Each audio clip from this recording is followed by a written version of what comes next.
Hello and welcome to the videos on securitytube.net. In this video we'll be concentrating on CsmaCA or Carrier Sense Multiple Access with Collision Avoidance Protocol. This protocol is the basis of IEEE 802.11 Carrier Sense mechanisms. Firstly, we will see the drawbacks with CsmaCD or Carrier Sense Multiple Access with Collision Detection, which is the most preferred use protocol for Ethernet or IEEE 802.3 suite of products. And after that we will see how the problems with CsmaCD are addressed with CsmaCA protocol.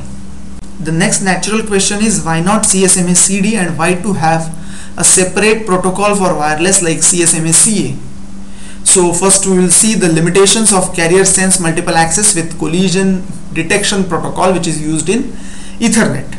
So in wireless NICs or in wireless network interface cards, they cannot receive while transmitting. So the collision detection becomes an issue. So in 802.3 or in CsmaCD, the network card actually transmit the data, they check whether the collision is happening or not, and then they proceed in similar ways. But in wireless, you cannot transmit and receive at the same time. So the collision detection becomes an issue. A full duplex NICs are also available, but they come with their price tag. So it is not possible to receive and transmit very easily on wireless media. The second limitation is like in wireless domain, transmitted packets from one node are not received by all other nodes. So if node A wants to transmit to node B and simultaneously node C also wants to transmit to node B, and if node A and node C cannot see each other, there is very good chances that at the end of B there will be collision, and neither A or neither C cannot help anything with CsmaCD kind of protocol. So with these two limitations, we have to modify CsmaCD in such a way so that it will fit for the wireless. And how these modifications are required? First thing that is expected is try to be less greedy on the medium. Don't grab the medium for large amount of times, as well as before grabbing the medium have some protocol.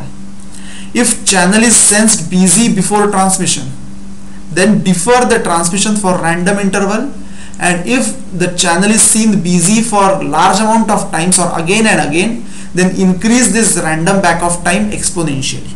Okay, now if channel is free for some amount of time, only then transmit the packets.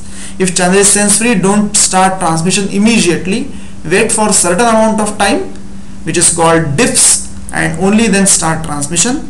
And to be sure that the transmission is happening correctly, use some mechanism like positive X. Okay, so what are the important things which is expected from this modification in CsmaCA? Try to be less greedy. Don't acquire the medium immediately and start transmitting, but acquire the medium, wait for some time and only then transmit. And if medium is sensed busy, have a random back off. Okay. Now 802.11 wireless LAN provides two types of carrier sense methods. First is physical carrier sense.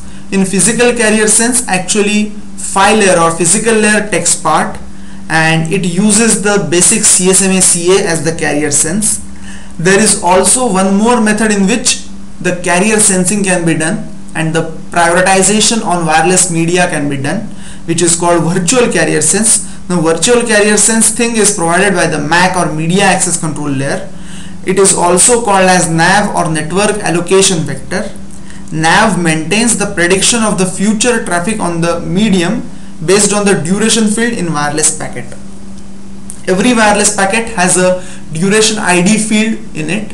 It's a part of MAC header, and the value which is present in this MAC ID field corresponds to the NAV value with some rules, and whatever value is present in this NAV value for that much amount of time, all other nodes except the node for which packet is transmitted cannot transmit or cannot access the media. So the first was physical carrier sense and second is virtual carrier sense. Physical carrier sense is simple CsmaCA. Now it is very interesting to see how exactly CSMA works. This picture shows the access procedure in DCF mechanism. Now every node has to wait for DIFS amount of time after finding the medium to be free and before starting the transmission. So here some node has found that media is free, it has waited for DIFS time, and after completion of DIFS time it has started transmission.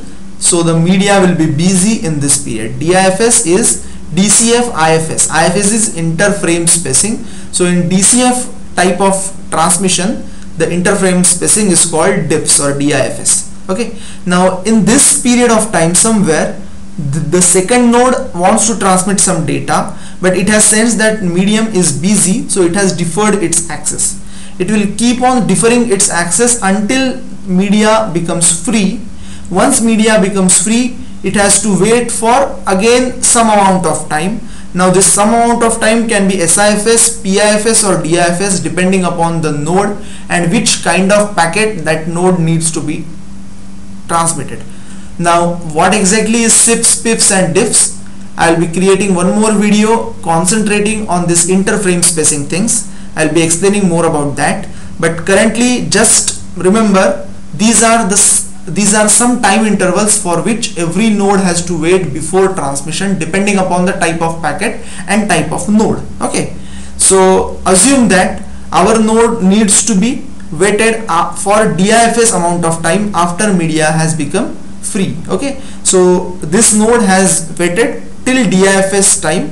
After completion of DIFS time, it will start its random backoff window. It will be a contention window. In this time, all the frames or all the nodes which want to transmit the frames will contend. The one which will win the contention race will start transmission. Say our node wins the contention race at this point of time. Till this point of time, no node has started actual transmission. So this our node will start transmission of the next frame and the medium will become busy again. Now after complete transmission of our current nodes this frame, all other nodes will again wait for DIFS amount of time and then again this contention window will start. There is a small important thing to be noted. There is a SIPs or SIFS interval. The ACK or the positive acknowledgement packet is expected after this SIPs interval. So with the help of these DIFs, PIFs and SIPs, the node can have some prioritized access on the medium for transmission of some kind of the packets. Okay, so that's it about this video. In this video I have explained the CSMA or carrier sense multiple access collision avoidance technique, which is the part of IEEE 802.11 access control methods. Have a look at other videos on securitytube.net explaining wired and wireless security. Thank you.